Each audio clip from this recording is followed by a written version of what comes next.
साथियों, इतिहास के अध्याय में आपका स्वागत अभिनंदन। आज के इस वीडियो में हम चर्चा करेंगे कक्षा 11 भूगोल के अध्याय 3 अफवाह तंत्र, जिसमें नदियों, नालों और उसके अफवाह तंत्र के बारे में पढ़ेंगे। अगर आप तैयारी कर रहे हैं वर्ग 1, 2, 3 एसएससी, रेलवे, पीएससी, पुलिस, पटवारी या एसआई की, तो इस वीडियो को जरूर देखें। आइए शुरुआत करते हैं पहले प्रश्न से। पहला प्रश्न आपको आपकी स्क्रीन पर दिखाई दे रहा होगा, पढ़िए।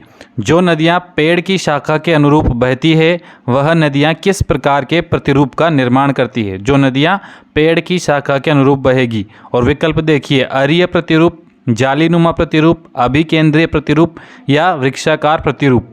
तो इस प्रश्न का सही उत्तर क्या होगा? पेड़ की शाखाओं की दिशा में, जैसे पेड़ की शाखाएं फैली रहती है, ऐसे नदियां अगर फैलने लगे तो वो कौन सा प्रतिरूप बनेगा? तो इसका सही उत्तर होगा डी विकल्प, वृक्षाकार प्रतिरूप। अब आइए प्रश्न क्रमांक 2 पर।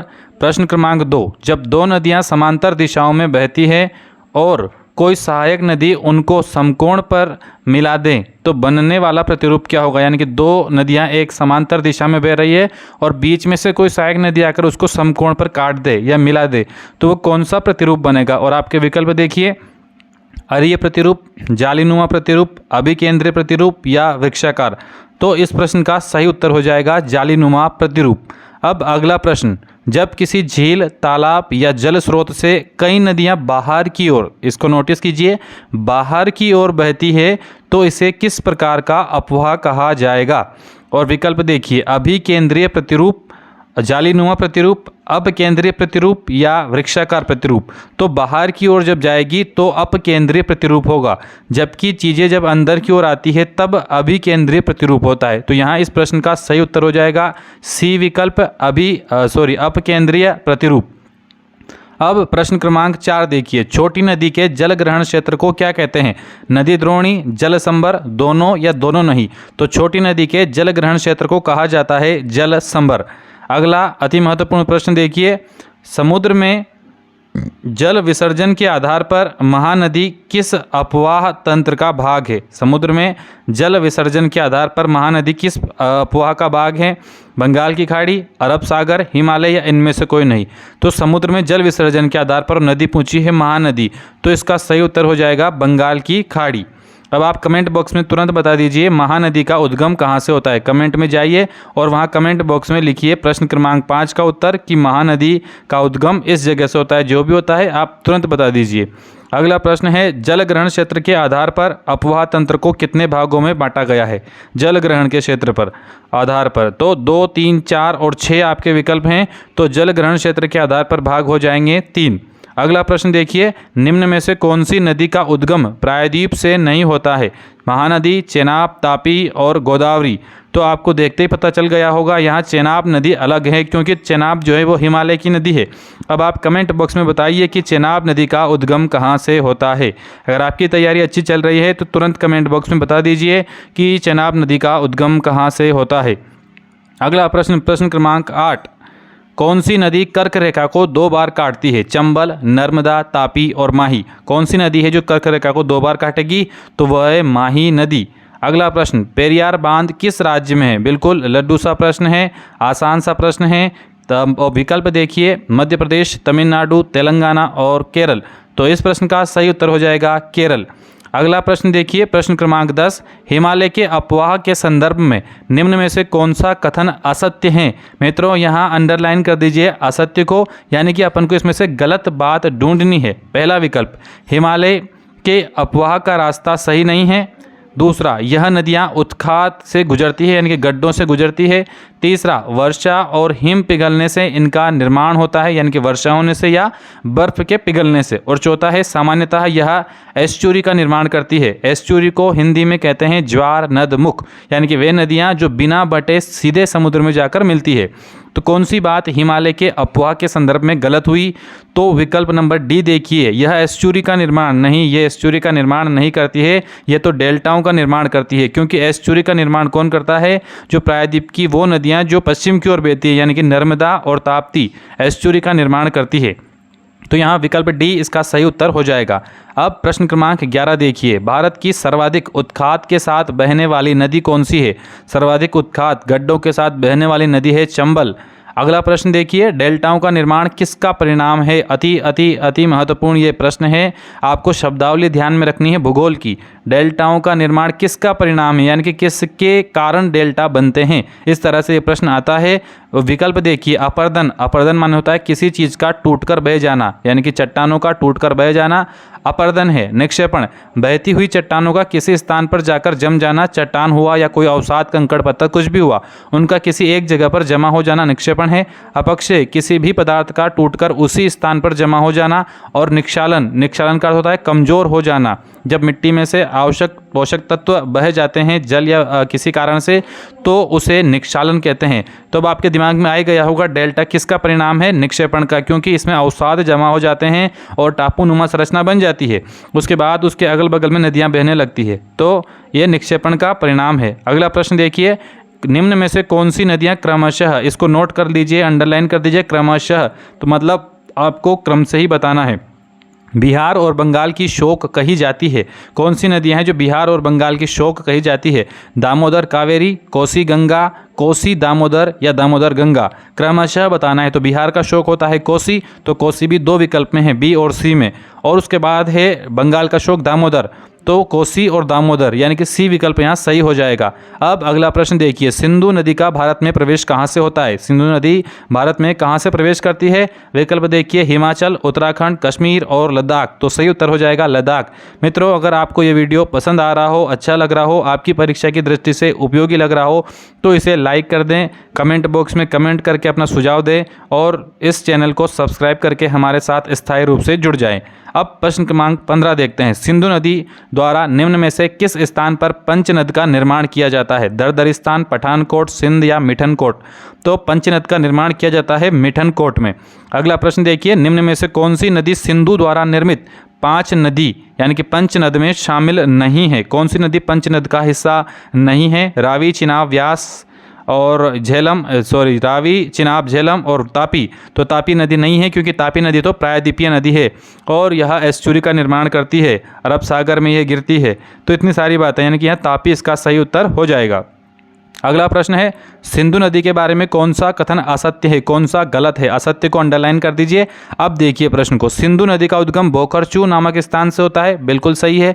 तिब्बत में इसे सिंगी के नाम से जाना जाता है, बिल्कुल सही है। अगला, यह नदी पाकिस्तान में दरदरिस्तान नामक स्थान से प्रवेश करती है, यह भी सही है। इस नदी का अधिकांश भाग भारत में है, तो ये गलत है, इस नदी का अधिकांश भाग पाकिस्तान में है।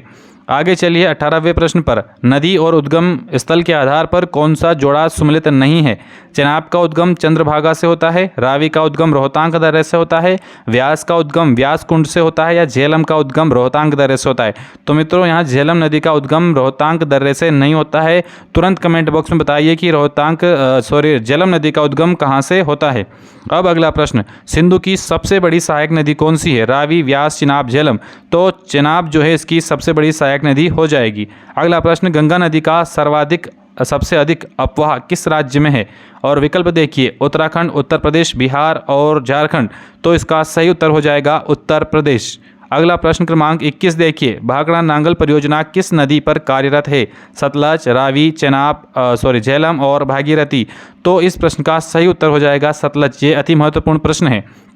अगला प्रश्न और ज़्यादा महत्वपूर्ण, जिस स्थान पर भागीरथी और अलकनंदा मिलती है उस स्थान को क्या कहते हैं? यानी कि भागीरथी और अलकनंदा जहाँ मिलती है उस स्थान को क्या कहते हैं? और विकल्प देखिए, बहुत ही अच्छे विकल्प हैं, विष्णुप्रयाग, कर्णप्रयाग, रुद्रप्रयाग और देवप्रयाग। तो इस प्रश्न का सही उत्तर हो जाएगा देवप्रयाग। भागीरथी अलकनंदा जहाँ मिलती है उस जगह को देवप्रयाग कहते हैं। अगला प्रश्न, जिस स्थान पर मंदाकिनी और अलकनंदा मिलती है उस स्थान को क्या कहते हैं? विष्णुप्रयाग, कर्णप्रयाग, रुद्रप्रयाग और देवप्रयाग? तो इस स्थान को कहा जाता है रुद्रप्रयाग। अगला प्रश्न, निम्न में से कौन सा बांध मध्य प्रदेश में स्थित है? गांधी सागर, कोटा बैराज, राणा प्रताप सागर या जवाहर सागर?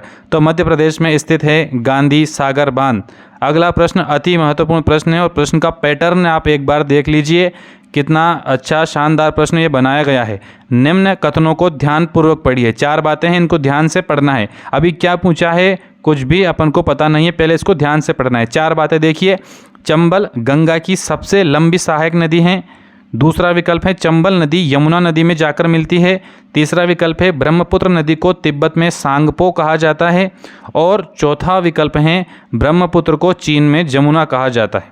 आपने विकल्प ध्यान से पढ़े हैं।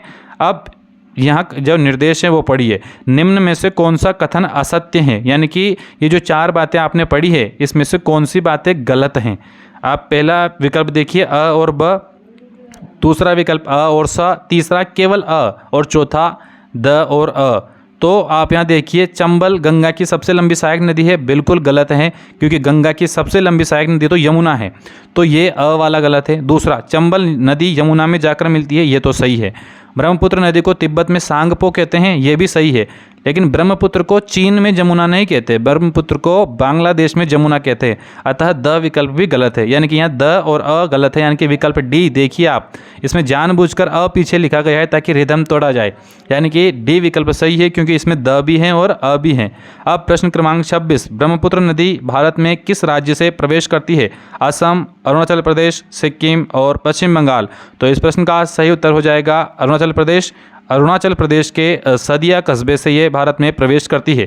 अगला प्रश्न है दिबांग, केनुला और लोहित नदियां मिलने के बाद ब्रह्मपुत्र का नाम क्या हो जाता है? जब ये तीनों नदियां मिलती है तब ब्रह्मपुत्र का क्या नाम हो जाता है? पद्मा, सांगपो, दिशांग या ब्रह्मपुत्र? तो उस समय ब्रह्मपुत्र का नाम हो जाता है ब्रह्मपुत्र ही होता है। डी विकल्प यहाँ सही हो जाएगा। अगला प्रश्न है प्रायद्वीपीय भारत की कौन सी नदी पूर्व की ओर नहीं बहती है? कृष्णा, कावेरी, तापी और महानदी, ये चारों नदियाँ प्रायद्वीप की हैं। अब कौन सी पूर्व की ओर नहीं बहती है? तो यहाँ सही उत्तर हो जाएगा तापी नदी, क्योंकि ये पश्चिम की ओर बहती है। नर्मदा और तापी पश्चिम की ओर बहती है और एस्चुरी का निर्माण करती है। अगला प्रश्न देखिए प्रायद्वीपीय अपवाह की कौन सी विशेषता नहीं है? यानी कि प्रायद्वीप जो नदियां हैं उनकी कौन सी एक विशेषता नहीं है? पहला, यह विसर्प को बनाती है। दूसरा, यह बारहमासी होती है। तीसरा, यह सीधी बहती है। और चौथा, यह एस्चुरी का निर्माण करती है। तो यहाँ विकल्प ए, यह विसर्प को बनाती है, ये गलत बात है क्योंकि प्रायद्वीपीय नदियाँ विसर्प बनाती हैं। तो इसका विकल्प ए यहाँ गलत उत्तर हो जाएगा। अब प्रश्न क्रमांक 30, गोदावरी नदी के बारे में कौन सा कथन गलत है? पहले बात, गोदावरी को दक्षिण की गंगा कहते हैं, बिल्कुल सही है। दूसरा, इसकी सहायक नदी गंगा पेनगंगा और वेनगंगा है, यहाँ मिसप्रिंट हुआ है, आप इसको सही कर लेना। वेनगंगा, पेनगंगा और इंद्रावती है, तो ये सही है। और तीसरा है, यह प्रायद्वीपीय क्षेत्र की सबसे बड़ी नदी है, ये भी सही है। और इस नदी पर हीराकुंड बांध है, तो ये गलत बात है। अब आप तुरंत कमेंट बॉक्स में बताइए कि हीराकुंड बांध किस नदी पर है, कमेंट करिए और उसमें लिखिए कि हीराकुंड बांध इस नदी पर है। कौन सी नदी है उसका नाम बताइए।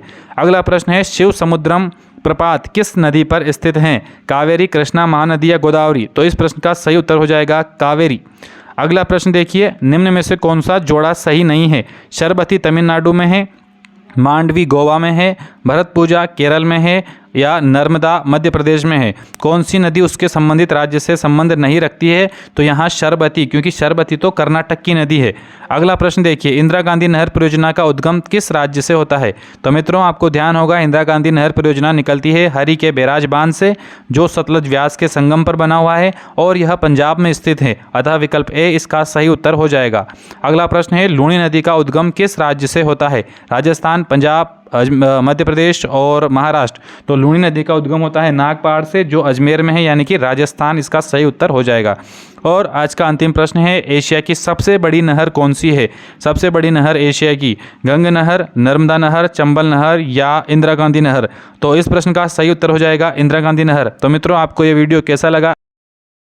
वीडियो अच्छा लगा हो तो इसको लाइक करें, कमेंट करके अपना सुझाव दें और इस चैनल को सब्सक्राइब करके स्थायी रूप से जुड़ जाए, क्योंकि हम तैयारी कर रहे हैं जीत की। जय हिंद, जय भारत।